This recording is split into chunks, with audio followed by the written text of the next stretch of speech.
5 years ago, I posted a video that used real life numbers to find the cost of living on a cruise ship for an entire year. That video has had nearly 1.2 million views, but it was done a long time ago before the pandemic, before the travel boom, and before inflation hit everything.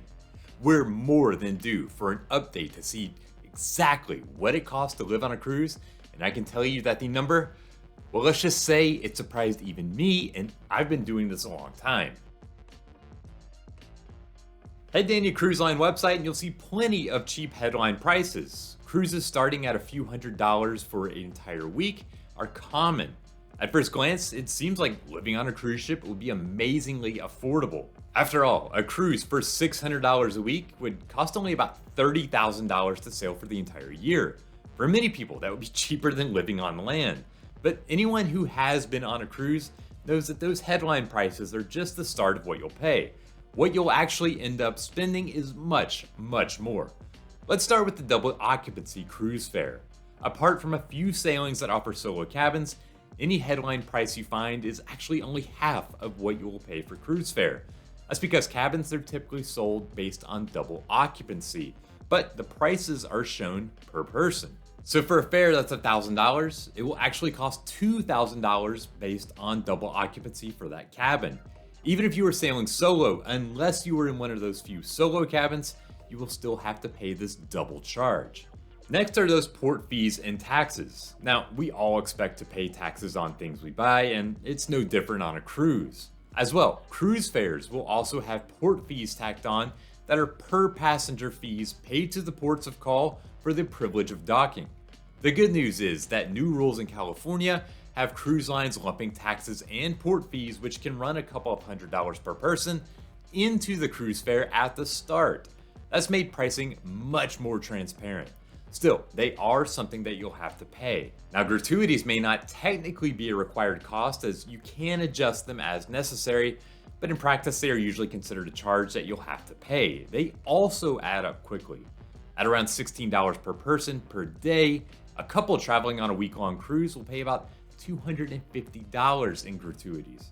Over the course of a year on a cruise ship, that amount comes out to more than $11,000. Then there's the onboard spending. Now, anyone who has taken a cruise knows that what you pay in cruise fare and gratuities, that's really the start of what you'll spend during your time on the ship.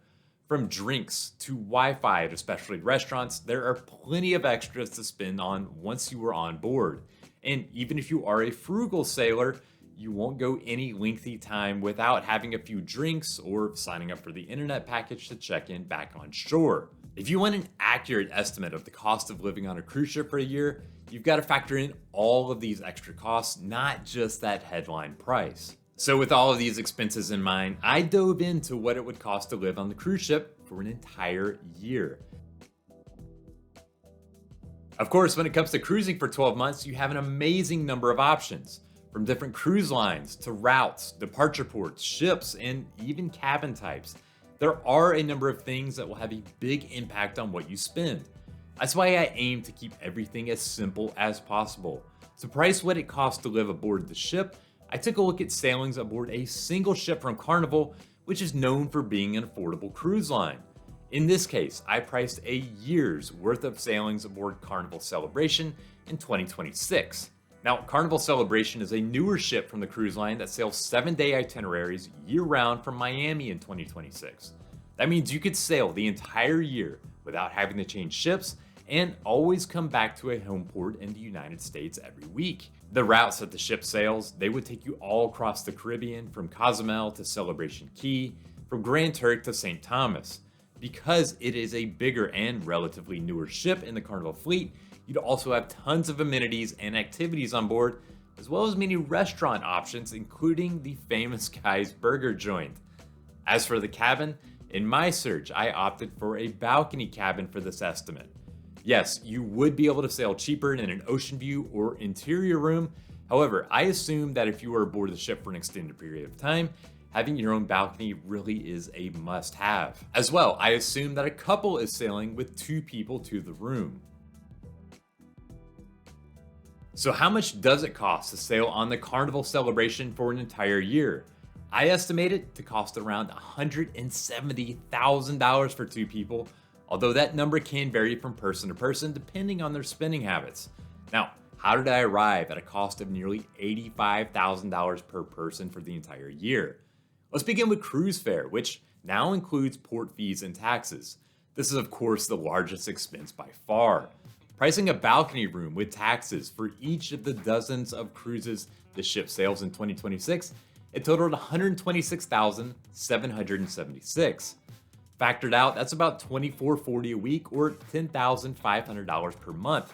Keep in mind, this is for two passengers on the ship and includes the bulk of what you'll spend on a cruise, including your cabin, your entertainment, and most of your food. One of the perks of being on a cruise is that you're weighted on hand and foot, but it doesn't come for free. Carnival charges $16 per person per day for automatic gratuities. Over the course of a year, that adds up to $11,648 in tips paid to the staff. Add to that onboard spending.